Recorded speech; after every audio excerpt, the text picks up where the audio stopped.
स्वागत है आप सभी लोगों का। और आइए आज अपने लोग कोशिका के बारे में जानेंगे। ये कोशिका क्या है भैया? कोशिका किसी भी जीवधारी की, चाहे जितना बड़ा जीवधारी हो, हाथी, ब्लू व्हेल, और चाहे छोटा से छोटा जीव क्यों ना हो, अमीबा, पैरामीशियम, मतलब अमीबा से लेकर के नीली व्हेल तक सबका शरीर किसका बना है? छोटी छोटी कोशिका का बना है। तो कोशिका क्या है? कोशिका किसी भी जीवधारी की, छोटे से छोटा जीव, बड़े से बड़ा जीव, कोशिका किसी भी जीवधारी की संरचनात्मक एवं क्रियात्मक इकाई होता है। संरचनात्मक इकाई कैसे? क्योंकि कोशिका से ही हम लोगों का शरीर बना है। एक एक कोशिका जुड़ करके अरबों खरबों कोशिकाएं जब हो जाती हैं जुड़ करके, तो एक शरीर तैयार हो जाता है। तो कोशिका संरचनात्मक इकाई हो गई। और ये कोशिका कार्यात्मक इकाई कैसे है किसी जीवधारी की? भैया, किसी जीवधारी में जितनी भी गतिविधियां होती हैं, किसी जीवधारी के शरीर में जितने भी प्रक्रम होते हैं, जैसे श्वसन, पोषण, परिवहन, उत्सर्जन, ये सब प्रक्रिया अपने लोगों के शरीर में होती है, ये कोशिका में भी होती है, जिससे हम बने हुए हैं। तो अब कह सकते हैं ना हम लोग कि कोशिका जीवधारियों की संरचनात्मक एवं क्रियात्मक इकाई होती है। ये कोशिका जिससे हम लोग बने हैं, हम ही लोग क्या, दुनिया के सारे जीवधारी बने हैं। इसकी खोज सबसे पहले किसने की? तो भैया कोशिका, ध्यान रखिएगा, कोशिका की खोज किसने की? रॉबर्ट हुक नाम के वैज्ञानिक ने। कोशिका की खोज रॉबर्ट हुक नाम के वैज्ञानिक ने कहाँ की? कार्क के ढक्कन में। कार्क के ढक्कन में सूक्ष्मदर्शी से, माइक्रोस्कोप से देखा उसने। किसने? रॉबर्ट हुक ने। तो उसको कुछ खाली खाली स्थान दिखाई पड़ा, तो उसको उन्होंने नाम दे दिया सेल। और सेल का मतलब होता है कमरा, छोटा कमरा। तो उन्होंने जो खाली स्थान देखा रॉबर्ट हुक ने, उसको नाम दे दिया सेल, और तभी से उसका नाम पड़ गया सेल। और हिंदी में उसी को बोलते हैं कोशिका। तो सेल क्या है? किसी भी जीवधारी की सबसे छोटी इकाई। कोशिका क्या है? किसी भी जीवधारी की सबसे छोटी इकाई। किसने खोजा? रॉबर्ट हुक ने खोजा। कहां खोजा? कार्क के ढक्कन में खोजा। अब ध्यान रखें कि इन कोशिकाओं से ही अपने लोगों का शरीर बना है। छोटी छोटी कोशिकाएं इकट्ठा होती हैं तो शुतुरमुर्ग जैसा पक्षी, हाथी जैसा जानवर, ब्लू व्हेल जैसा स्तनधारी बन जाता है, छोटी छोटी कोशिका से। अब अगर एक कोशिका की बात करें तो वो नहीं दिखेगी, लेकिन हम लोगों का पूरा शरीर दिख रहा है, क्योंकि ये जुड़ गई। आप बोलोगे सर कोशिका तो नहीं दिख रही है, शरीर दिख रहा है, कैसे माने कि शरीर कोशिका का बना है? तो बाबू एक देखो उदाहरण, देखिए ईंटा, ईंटे से बनती है दीवार, कई ईंटें इकट्ठा होते हैं तो क्या बनती है? एक दीवार। कई दीवार इकट्ठा हो जाती है तो क्या बनता है? कमरा। कई कमरे इकट्ठा हो जाते हैं तो क्या बनता है? घर। और जब घर बनके कंप्लीट हो जाता है, प्लास्टर हो जाता है, पुट्टी चढ़ जाती है, पुताई हो जाती है, रंग रोगन चढ़ा देते हैं, टाइल्स लग जाती है, ये बताओ ईंटवा कहीं दिखाई पड़ता है? ईंटा दिखाई पड़ता है कि कहाँ है? जैसे घर बना है किससे? ईंटे से, लेकिन ईंटा दिखता नहीं है। ठीक उसी प्रकार से लेकिन जब तोड़ा जाएगा घर, जब घर तोड़ा जाएगा तो घर की सबसे छोटी इकाई ईंटा मिलेगी ना? ईंटा है अंदर तभी तो मिलेगा। ठीक उसी प्रकार से जैसे घर की सबसे छोटी इकाई है ईंट, उसी प्रकार से शरीर की सबसे छोटी इकाई है कोशिका। कई कोशिकाएं आपस में इकट्ठा होती हैं, मिलती हैं तो बनता है ऊतक। कई ऊतक आपस में इकट्ठा होते हैं तो बनता है अंग। कोई अंग मतलब नाक, मुंह, गला, हाथ, पैर, फेफड़ा, हृदय, ये अंग हैं। कई अंग आपस में मिलते हैं तो बनते हैं अंग तंत्र। अब ये अंग तंत्र क्या है? जैसे श्वसन तंत्र, परिवहन तंत्र, उत्सर्जन तंत्र, पाचन तंत्र। अपने लोगों के शरीर में कई तंत्र हैं, ये कई तंत्र मिलते हैं तो होता है शरीर। अब देखिए, शरीर अंग तंत्र से बनता है, अंग तंत्र अंग से बनता है, अंग ऊतक से बनते हैं, ऊतक कोशिका से बनता है। तो कोशिका क्या हुई? शरीर की सबसे छोटी इकाई। पक्का हो गए ना? भैया शरीर में जब उधेड़ बुन की जाएगी तो अंत में क्या निकलेगी? कोशिका। तो कोशिका किसी भी शरीर की, किसी भी जीवधारी की सबसे छोटी इकाई है। ये तो पक्का हो गया। अब आइए हम लोग देखें कि ये कोशिकाएं कितने प्रकार की हो सकती हैं। तो भैया कोशिका मुख्य रूप से दो प्रकार की हो सकती है। एक कोशिका तो कहलाती है प्रोकैरियोटिक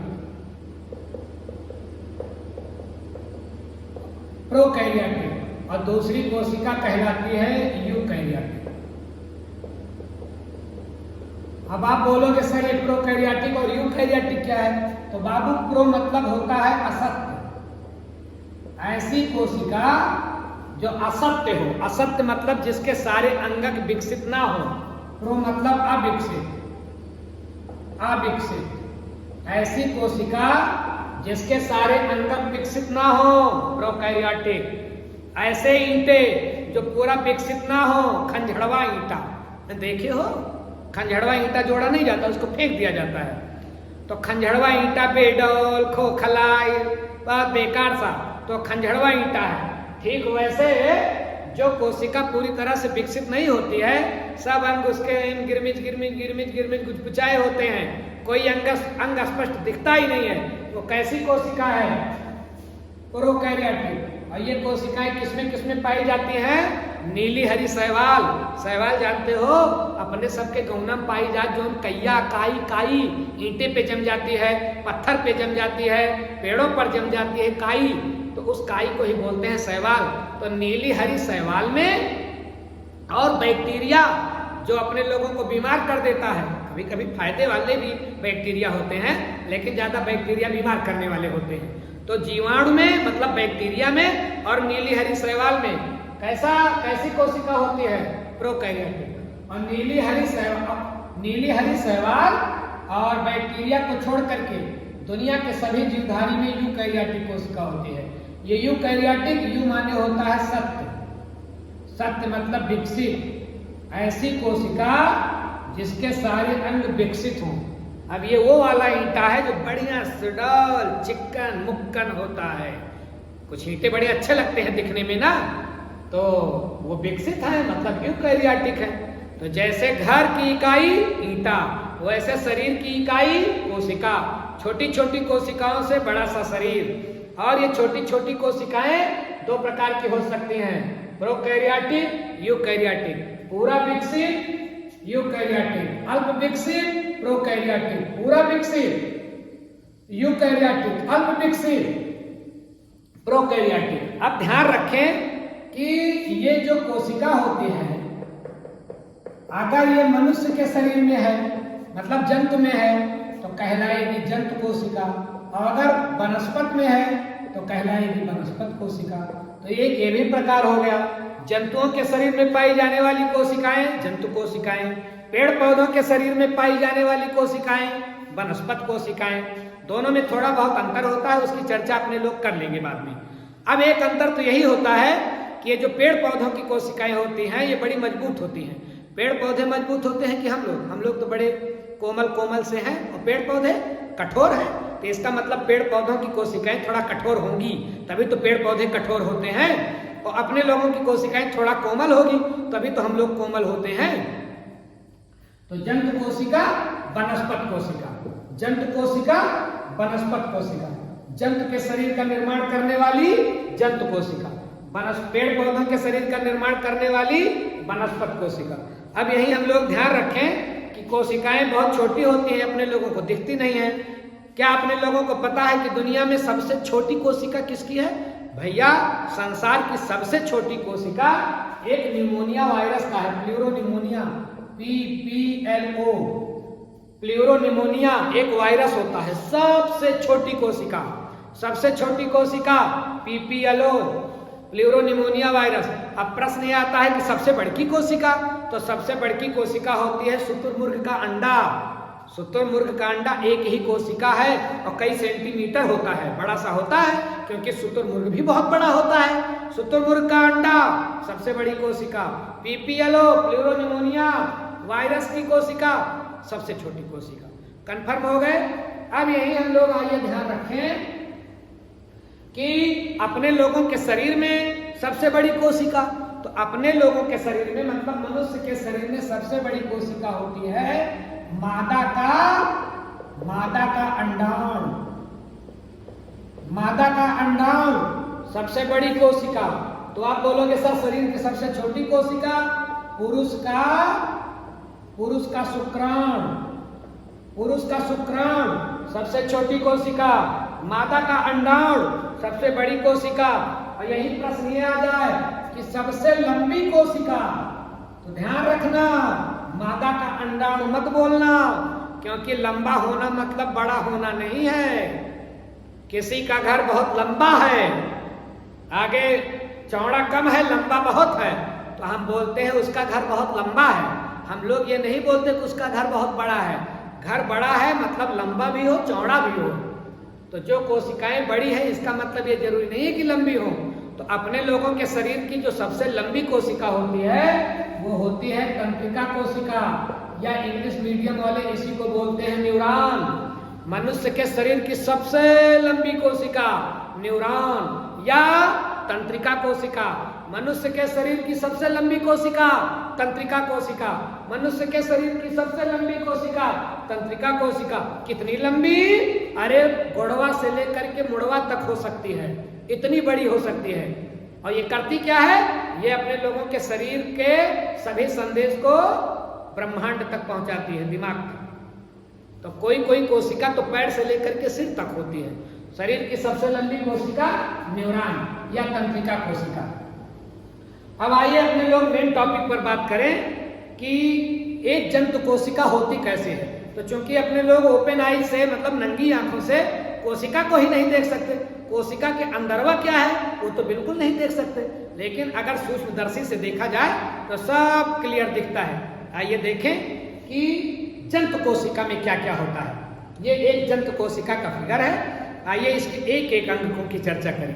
भैया जंतु कोशिका के सबसे बाहर एक बाउंड्री वाल लगा होता है। बाउंड्री वाल बड़ा कोमल होता है ये। अब ये बाउंड्री वाल करता क्या है? ये बाउंड्री वाल कोशिका को आकार प्रदान करता है। एक बात और आप जान लें, मैंने गोल मटोल कोशिका बनाई है, लेकिन कोशिकाओं का कोई निश्चित आकार नहीं होता है। आप किसी आकार में कोशिका बना सकते हो, क्योंकि कोशिकाओं का कोई स्पेशल साइज नहीं होता है। कोशिकाओं का कोई निश्चित आकार नहीं होता है, ध्यान रखिएगा। अब इसके चारों ओर एक बाउंड्री वाल है। बाउंड्री वाल को कहते हैं कोशिका कला। बाउंड्री वाल को क्या बोलेंगे? कोशिका कला। ये बड़ी होशियार होती है कोशिका कला। ये चौकीदार का रोल अदा करती है। पहली बात तो घेरे रखती है इसके सारे अंगकों को, बाहर भागने नहीं देती है, और बाउंड्री वाल का काम ही यही है। और दूसरा काम एक और ये करती है, ये जरूरी चीजों को तो अंदर आने देती है और गैर जरूरी चीजों को कहती है गेट आउट, और अच्छी चीजों को कहती है प्लीज कम हियर। तो अच्छी चीज मतलब O2 को तो कहते हो ऑक्सीजन गैस, अमृत जैसी है ना, ये ना मिले तो 1 मिनट में ही हम मर जाए। तो O2 को कहते हैं आ जाओ, उसको तो घुसेड़ लेती है अपने अंदरवा में। और CO2 को कहती है निकल बाहर, तो CO2 को तो बाहर निकलने देती है और O2 को अंदर खींच लेती है। ये बड़ी ही होशियार बाउंड्री वाल है। कौन? कोशिका कला। तो सबसे बाहर पाई जाती है कोशिका कला, मतलब एक दीवार जो इसकी रक्षा करती है, इसको आकार देती है, जरूरी चीजों को आने देती है, गैर जरूरी चीजों को बाहर। अब इसमें जो गंदे पदार्थ बनते हैं उसको बाहर करती है और भोजन को अंदर आने देती है। भोजन की जरूरत है कोशिका को, तो भोजन को आने देगी, लेकिन जो गंदे पदार्थ भी नहीं उनको बाहर कर देगी। अब ध्यान रखिए आप, ये तो हो गई कोशिका कला। अब देखें इसके बीचों बीच में एक रचना बनी हुई है, इसको हम बोलते हैं केंद्रक। ये बीचों बीच में जो रचना है इसको बोलते हैं केंद्रक। क्योंकि बीच में है, सेंटर में है, इसलिए केंद्रक। केंद्र में है इसलिए केंद्रक। आइए देखें कि इसमें क्या क्या है। देखिए केंद्रक के चारों ओर एक बाउंड्री वाल अलग से है। ये बाउंड्री वाल कहलाती है केंद्रक कला। जो काम इस बाउंड्री वाल का है वही काम ये भी इसको केंद्रक को आकार देती है। ये बाउंड्री वाल में कहीं कहीं खिड़की भी कटी है, छिद्र है, तो इस छिद्र को हम बोलते हैं केंद्रक छिद्र। केंद्रक के चारों ओर जो दीवार है केंद्रक कला। ये केंद्रक कला कहीं कहीं टूटी होती है, वहीं छेद हो जाता है तो उस छेद को कहते हैं केंद्रक छिद्र। इसमें पानी जैसा कुछ भरा रहता है केंद्रक में तो उसको हम बोलते हैं केंद्रक द्रव्य, न्यूक्लियोप्लाज्म। और ध्यान रखें इसी में धागे जैसी रचना है, इसको हम बोलते हैं गुणसूत्र। सूत्र माने धागा, सूत सूत सूत मतलब धागा और गुण मतलब कैरेक्टर। एक पीढ़ी से दूसरी पीढ़ी तक गुणों को ले जाने के लिए ये जिम्मेदार है। मम्मी पापा जैसा ही बच्चा होगा, इसके लिए कौन जिम्मेदार होता है? गुणसूत्र। इसीलिए इसको नाम दे दिया गया गुणसूत्र, क्योंकि ये गुण ले जाने वाला धागा है, एक पीढ़ी से दूसरी पीढ़ी में लक्षण पहुंचाता है गुणसूत्र। कहाँ पाया जाएगा? केंद्रक में। और इसी में एक छोटी सी केंद्रिका पाई जाती है, केंद्रिका। तो इतने अंगक मिल करके बनाते हैं केंद्रक। इतनी चीजें मिलकर के क्या बनाएंगी? केंद्रक। कौन कौन? केंद्रिका, गुणसूत्र, पानी जैसा केंद्रक द्रव्य, केंद्रक छिद्र, केंद्रक कला, ये सब मिल करके बनाएंगे केंद्रक। अब केंद्रक आप बोलोगे कि केंद्रक का काम क्या है? तो भैया केंद्रक जो होता है ये कोशिका के सारी चीजों पर कंट्रोल करता है। इसे कोशिका का कंट्रोल रूम कहा जाता है। केंद्रक कोशिका का कंट्रोल रूम, केंद्रक कोशिका का कंट्रोल रूम। और केंद्रक की खोज किसने की? केंद्रक की खोज रॉबर्ट ब्राउन नाम के वैज्ञानिक ने की। केंद्रक की खोज रॉबर्ट ब्राउन। कोशिका का कंट्रोल रूम केंद्रक, याद रखिएगा। अब ये जैसे केंद्र सरकार, दिल्ली की केंद्र सरकार राज्य के सभी पर कंट्रोल करती है, सारे राज्यों पर। अकेली सरकार और सारे राज्य पर कंट्रोल करती है, केंद्र सरकार है ना। वैसे ये केंद्रक है, ये बीच में है, ये कोशिका की सारी गतिविधियों पर कंट्रोल करते हैं। इनके आदेश के बिना कुछ नहीं हो सकता है। कंट्रोल रूम है ये। आगे देखें, एक अंगक और देखें, ये कहलाता है माइटोकॉन्ड्रिया। माइटोकॉन्ड्रिया एक अंगक होता है कोशिका के भीतरवा में, अंदरवा में। अब इसको कहते हैं कोशिका का पावर हाउस, कोशिका का ऊर्जा गृह। हिंदी मीडियम वाले ऊर्जा गृह और अंग्रेजी मीडियम वाले पावर हाउस। कोशिका के सारी गतिविधियों को यहीं से ऊर्जा मिलेगी।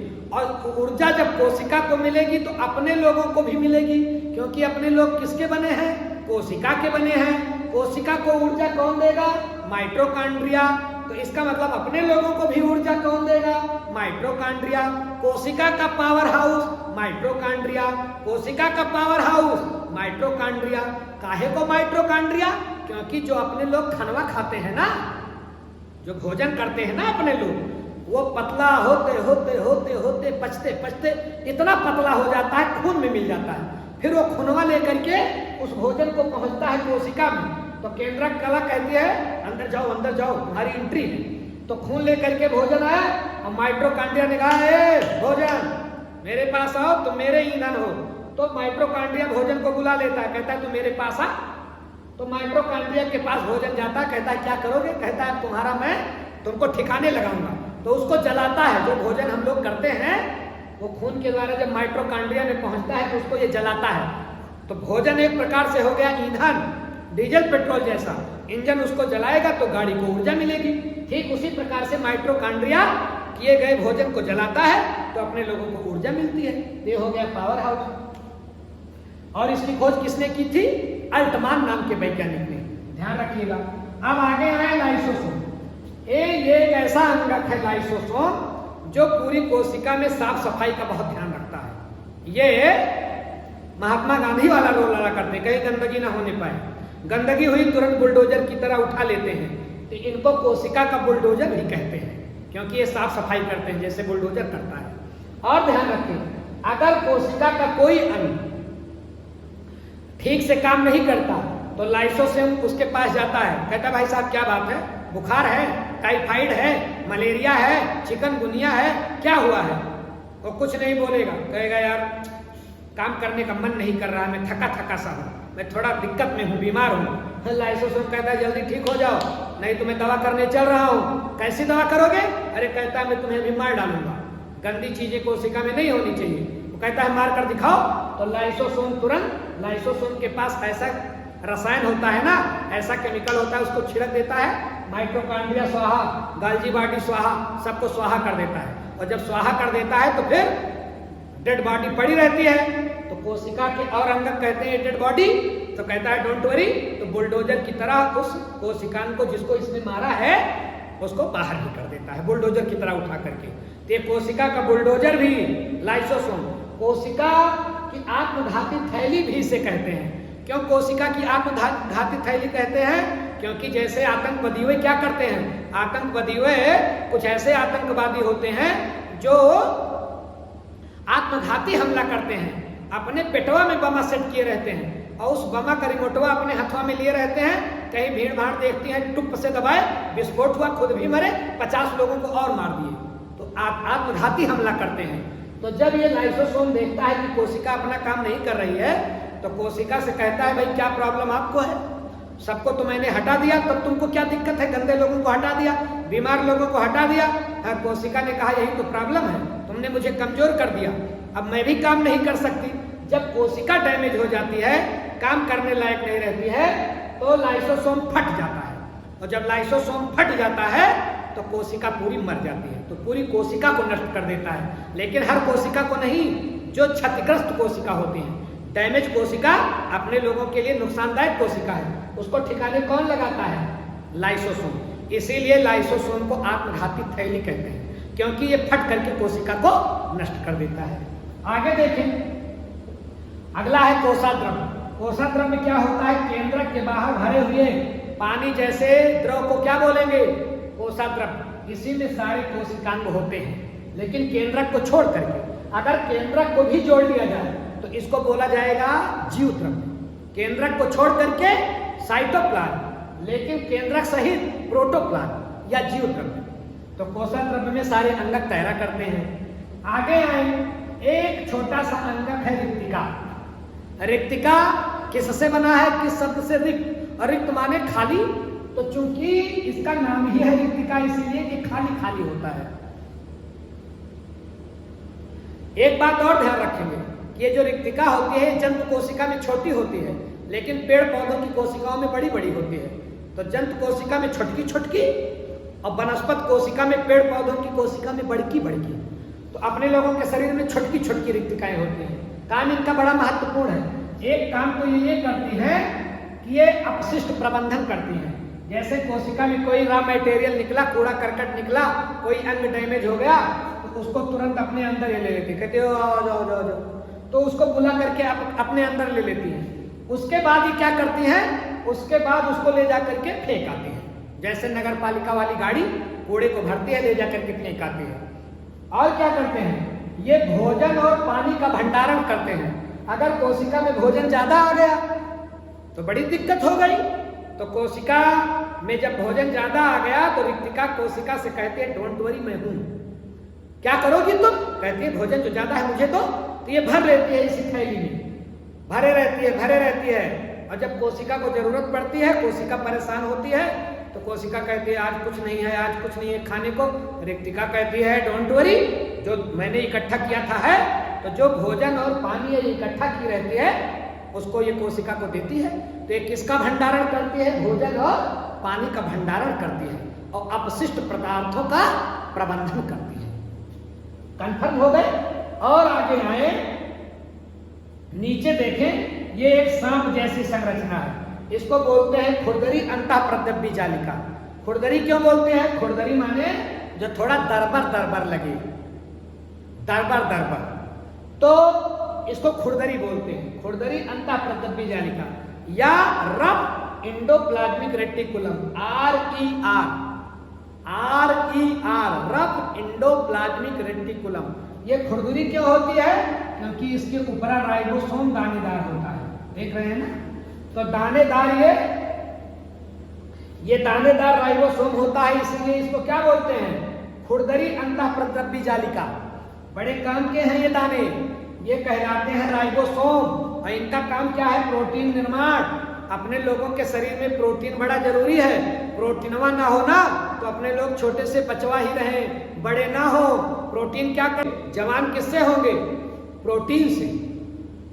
तो प्रोटीन का निर्माण कौन करेगा? राइबोसोम। खाए गए भोजन से जो अमीनो अम्ल मिलते हैं उससे राइबोसोम प्रोटीन का निर्माण करता है। इसको अपने लोग बाद में पढ़ेंगे डिटेल में। अब आए, प्रोटीन का निर्माण हो गया। ऐसे ही सांप जैसी एक और रचना होती है, उसको बोलते हैं चिकनी अंतःप्रद्रव्य जालिका या SER। इसको क्या बोलेंगे? SER, smooth endoplasmic reticulum. काहे को इसको स्मूथ बोलते हैं? क्योंकि इसके ऊपर राइबोसोम का दाना नहीं होता है। तो अगर राइबोसोम है अंतःप्रद्रव्य जालिका पर तो खुरदरी, और राइबोसोम नहीं है तो चिकनी। तो ये चिकनी अंतःप्रद्रव्य जालिका है, ये भी बड़ी जरूरी है। क्या काम करती है? ये लिपिड का निर्माण करती है, लिपिड को बनाती है।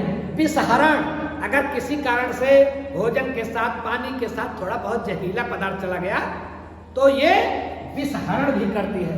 और दवा का जो साइड इफेक्ट होता है ना, अपने लोगों का मूड दर्द हुआ, गोड़वा दर्द हुआ, हथवा पेटवा दर्द हुआ, थोड़ा सा दवा खाओ।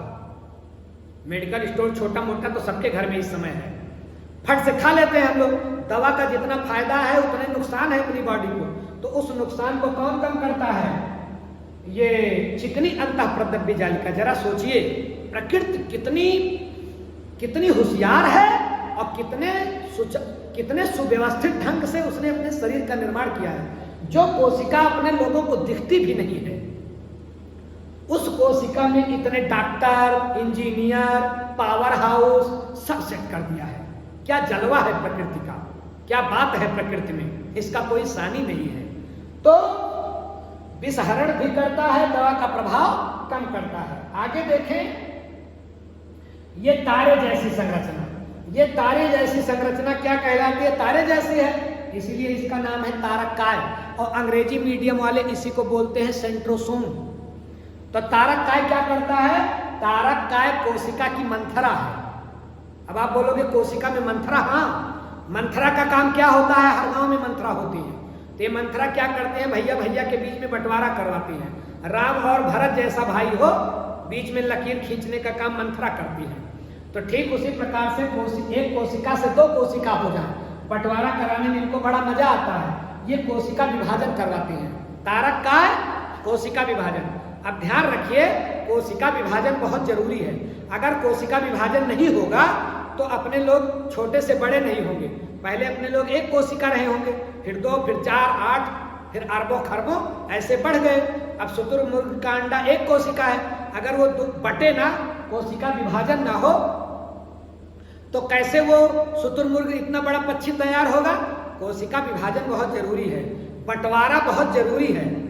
भारत कई राज्यों में बटा है, फिर राज्य कई जिलों में बटे हैं, जिले तहसील में बटे हैं, तहसील ब्लॉक में, ब्लॉक गांव में, तभी देश का विकास हो रहा है, ग्राम पंचायत में। लेकिन बंटवारा बाहर से हो, दिल से ना हो।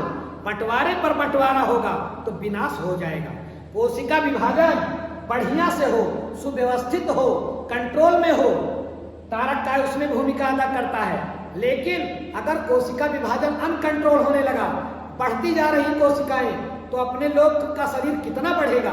मान लीजिए अंगुली की कोशिका बढ़ना शुरू हो गई, अंगुली कितना बढ़ेगी? विभाजन होना शुरू हो गया। भैया, कोशिकाओं का नियंत्रित बढ़ना हमारे शरीर को विकसित करता है, विकास करता है हमारे शरीर का। लेकिन कोशिकाएं अगर अनियंत्रित बढ़ने लगी तो विनाश हो जाएगा। कैंसर जैसी बीमारी, कैंसर बीमारी क्या है? कोशिका हमारी है शरीर की, हमारी ही शरीर की कोशिकाओं का अनकंट्रोल ग्रोथ, हमारे ही शरीर की कोशिकाओं का अनियंत्रित बढ़ना ही कैंसर कहलाता है। कैंसर कोई और बाहर से आने वाली जीवाणु से होने वाली बीमारी नहीं है। कैंसर हमारी ही शरीर की कोशिकाओं की अनियंत्रित वृद्धि है। और ध्यान रखें, अब एक रंगत बच्चा गाल्जी बॉडी या गाल्जी कार, इसकी खोज किसने की थी? Camillo Golgi. उन्हीं गाल्जी साहब को सम्मान देते हुए इस संरचना का नाम रखा गया गाल्जी बॉडी। कैमिलो गाल्जी तो गाल्जी बॉडी। गाल्जी बॉडी हिंदी मीडियम वाले, गाल्जी काय ये भी सर्पिलाकार रचना है, लेकिन इसका काम जरा देखें। पहला काम तो इसका है प्रोटीन संशोधन। ये कोशिका का सुपरवाइजर है। जो प्रोटीन ये राइबोसोम बनाता है, उस प्रोटीन को गोल्गी बॉडी कहता है जरा मेरे पास भेजो, देखो ठीक बनाया है। तो ये सुपरवाइजर क्या करता है फैक्ट्रियों में? सुपरवाइजर देखता है कि ठीक ठाक काम हो रहा है, लेकिन ये गोल्गी बॉडी बड़ा अच्छा सुपरवाइजर है। अगर राइबोसोम के द्वारा बनाए गए प्रोटीन में कुछ गड़बड़ी है तो उसको ये करेक्ट करेगा, उसको डांटेगा नहीं। कितना बढ़िया समायोजन है। अपने लोगों के घर में तो एक काम खराब कर रहा, ले जा फिर से बनाओ। गोल्गी बॉडी ऐसा नहीं करता। प्रोटीन में अगर थोड़ी बहुत गड़बड़ी है तो उसको संशोधन कर लेता है, खुद करेक्शन कर लेता है, फिर उस प्रोटीन को पैकिंग करता है। सुपरवाइजर का भी काम करेगा और लेबर का भी काम करेगा, पैकिंग करेगा, और प्रोटीन की जहां जहां जरूरत रहेगी परिवहन, वहां ले जाकर के छोड़ेगा भी। तो तीन काम, प्रोटीन का संशोधन, प्रोटीन का पैकिंग और प्रोटीन का परिवहन। जहां जरूरत होगी उस पैकेट को ले जाकर के वहां दे देगा और अपना काम हो जाएगा। तो ये छोटा सा अध्ययन रहा जंतु कोशिका का। जंतु कोशिका में कितने अंग पाए जाते हैं, किनका क्या काम होता है, ये अपने लोगों ने संक्षेप में पढ़ा।